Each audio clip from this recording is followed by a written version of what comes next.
Hello, yoga hackers. I'm Brett Larkin, and welcome to the Yoga Hacks podcast, where we make yoga so much more than something you just do on a mat. We are using yoga to optimize your whole life so you can live your best life. And I'm really excited about today's podcast topic, which came into me through Twitter, actually. I was about to say through our private Facebook group, because that's where most of the gold is. And guys, if you're not a member of my private Facebook group, it's Yoga Hacks Community, yoga, H-A-C-K-S, community.com. That is the link that will redirect you to the Facebook page where I can approve you to be a member. And you can hang out with all the other yoga hackers who are making their life better through yoga. It is the most incredible group. But this question actually came through Twitter, and then it got moved over to email. And guys, if you're not on my email list, you want to make sure to sign up for that at BrettLarkin.com, because really email is the number one way that I communicate besides the private Facebook group about everything that's going on in our community. Great deals, great savings, trips, stuff I'm planning. So make sure that we're connected by email. But yes, this question came in via Twitter, and it is basically kind of mind-blowing. It was from someone, and she was asking me about how she could find more joy in her yoga practice. How does she find joy? And she was saying she wasn't feeling joy in her yoga practice. And it was really hard because we were having this conversation on Twitter, and Yoga with Adrienne on YouTube was like chiming in too. And, you know, Twitter's great for so many things, but it really is not great for having a conversation like this, which is so deep. And we're really talking about joy and our yoga practice on a really deep soul level. So I was really thrilled when the same person reached out to me through email after I sent an email out, and really clarified for me what she meant. So what we're talking about here is that she gave me the example of how she really feels this state of joy when she's, for example, riding horses, which made me feel even more connected to this person because I love horseback riding too, and I've done it since I was a child. So this state of sort of joy or euphoria. And she said she enjoyed her yoga practice, but she wasn't getting this feeling of like real joy from it. On Twitter, I had given her the analogy that for me, yoga is sort of like brushing my teeth. It's like something I do every day to just like a basic body maintenance to balance me out and feel good. And she said, you know, I practice daily and I feel better for having done it for sure. But she was saying she doesn't necessarily feel joy. She doesn't feel the joy she feels when she rides horses and the connection she feels, or the joy she feels when she swims from like the sensation of moving in the water. She says she enjoys yoga, but not in that same profound way. And if someone had told her she'd have to give up yoga forever, terrible thought, she said she didn't think she'd be as heartbroken as she would if someone said she could never read, write, or swim again. So what an interesting philosophical question. And if you're like me, I'm sure your mind is spinning right now, kind of thinking about how just deep this topic is, and how does joy fit into the yoga practice, and is the purpose of yoga to be joyful? And I'm going to dive into that in this episode. So at times like this, I always like to go back to the Yoga Sutras. And those of you who don't know the Yoga Sutras, they are the philosophical kind of guidebook of yoga that has been around for thousands and thousands and thousands of years. And it can be a little hard to read all of the Yoga Sutras. Sutras means thread. So they are written in, there's 4 padas, I believe, books, and they're little kind of like phrases in each book, and each phrase is sort of like a thread, each guideline, each guiding principle. And there is a translation of the sutras I really like, and you can check that out in a YouTube video I have called My Favorite Yoga Books, and I'll also put the translation I really like in the show notes below and around this podcast, wherever you're listening to it. But I think in these kind of moments when we're thinking about stuff this deep, it's really important to go back to the text. It's important to go back to the origin of yoga. And the definition of yoga, according to the Yoga Sutras, and this is actually the first sutra in the whole very huge book of them. The first sutra it defines yoga. And it says, yoga is a comfortable, steady seat. You might have heard variations because obviously this was written in Sanskrit, so different translators translate these things slightly differently. But the overarching concept is that yoga is a comfortable, steady seat, meaning that yoga is a place of equanimity. Yoga is a balance of your sun and moon qualities. In fact, hatha yoga, hatha means sun and moon. It's literally bringing the two sides of your body, your personality, your masculine and feminine into balance. And in my philosophy that I was taught in school when I studied yoga teacher training and did my whole program, was taking it a step further, that yoga really is a science. It's a tool to bring the body into balance. So when we look at the definition of yoga sort of being this place of equanimity where we quiet the brain waves from which we can attain enlightenment, right? Because that's what the Yoga Sutras are about, right? There's the first book that sort of defines yoga, and then I think the second book is the yamas and the niyamas that you may have heard of if you're a yoga teacher or you've studied some yoga philosophy. It's kind of like the do's and don'ts, right, of what's yogic. But all of this is about how to quiet down the mind, and the physical asana practice, according to the Yoga Sutras, is just a tool. It's just a thing we can do so we can meditate and then achieve enlightenment. And the last book in the Yoga Sutras is all about that, really achieving enlightenment. So looking at it through this lens, to me, achieving enlightenment is about really clearing our mind of any thought chatter, seeing ourselves as connected with the universal. And I think there is an implication that you might feel joyful or blissful in that state. However, it's very clearly written throughout the book that, this is the ultimate aim of yoga, that most people may not ever reach samadhi. It's called enlightenment, right? For most of us, it's just a practice that we're doing to get through our daily life with more grace, with more ease.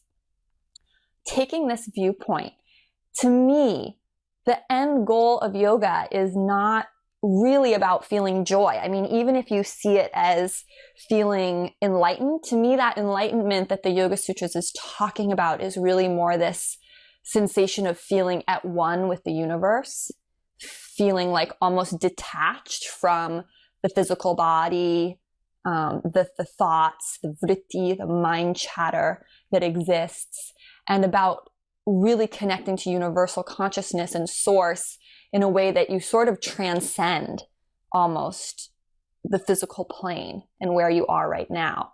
And I don't think that's a goal for most of us in the modern world, right?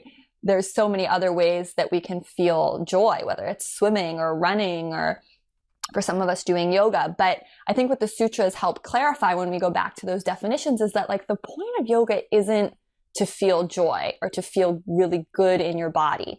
You might find that as a side effect. And I certainly have felt pretty joyful in Shavasana at certain moments, but it's not the joy and kind of ecstasy I have when I'm on a horse that's galloping through a field, where it's just like so exciting and sort of that euphoria feeling. In Shavasana, what I feel is a sense of extreme calm that comes from being incredibly balanced, knowing that my energy is very balanced and that my brain, my mind chatter has really quieted down. So I'm more connected with my authentic self. For me, the aim of yoga is not so much going after joy. For me, the aim of yoga is about connecting to my authentic self, balancing my sun and moon qualities, really using the practice as a tool to come into balance so I can show up as my best self throughout the day.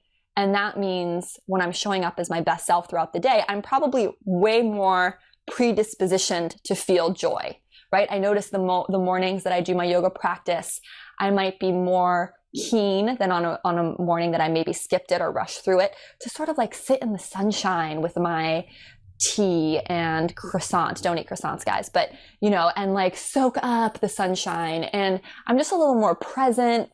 So I think I have a predisposition to feel joy in everyday moments when I do my yoga practice.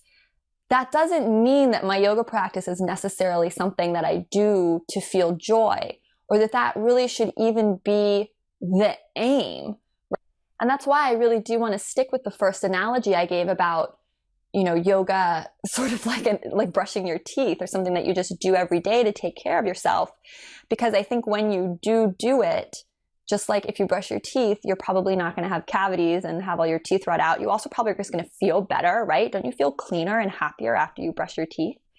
Same with your yoga practice. It's not there to invoke a state of euphoria. I think it's not really fair of us to ask that of this practice.